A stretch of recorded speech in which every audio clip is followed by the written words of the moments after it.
Alright, what's good guys? Welcome back to the channel. In today's video, I'm going to be sharing with you 4 things that I regret teaching Freddie. When I say that I taught Freddie these things, it wasn't intentional. It was just by accident, and I think we're probably all guilty of doing these things. So let me know if you guys can relate to what I'm saying in this video. I think this video is ultimately going to be helpful for puppy owners or people who are looking at getting a dog, just to save yourself from making the same mistakes that I did. First on the list is being allowed at the table when you're eating. And although when the dog is young, it may not seem like such a big deal, but as the dog gets older, maybe you have a bad day or you've had a bad week and you just want to sit down and eat some food, and you've got a dog going between your legs and walking around the table, they're nosing you, they're prodding you, they've got their nostrils just over the corner of the table, and they're begging ultimately for some food from you. And it gets annoying, and I wish that I taught Freddie that when I'm at the table eating, he has to go to his bed. Number 2 on the list is being allowed in the kitchen when I'm cooking.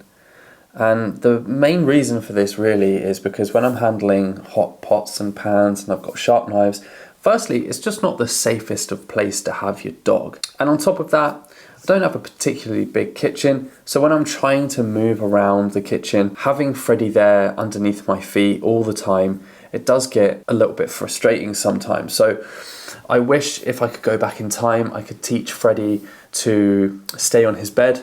If I had a little bit more space, it would be nice to be able to have a bed maybe in the kitchen or just outside of the kitchen, so he can keep his eyes on me and I can keep my eyes on him, and just get him to stay in that position. Number 3 on the list is being allowed under the duvet. Now, how can any of us really resist a cuddle with our furry friends?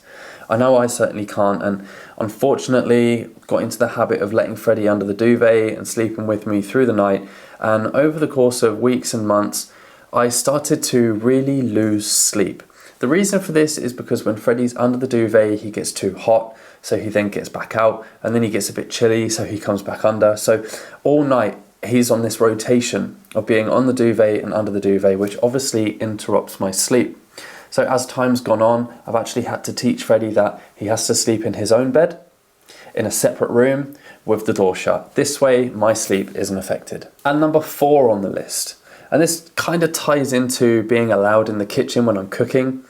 When I go to the kitchen, I'm not always in there to cook. Sometimes I just go in there to get a little snack, and I got into the habit of giving Freddie the end of a banana, or I would allow him to lick the spoon if it had peanut butter on it. This is another one of those things that I can just never resist with it. When he gives me his puppy eyes, and I know that he's really going to enjoy some banana and peanut butter, but again, over a course of time, it can get a little bit annoying, because sometimes I go to the kitchen to get a glass of water, and if I open a cupboard, he wakes up, he gets out of bed and he runs to the kitchen almost expecting like he's going to get something.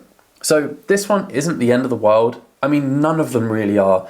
They're mostly just a little bit annoying, and they become a little bit of a nuisance over time. Guys, if you've got anything that you regret accidentally teaching your dog, I'd love to hear from you guys in the comments below. And until the next one, I'll see you all very soon.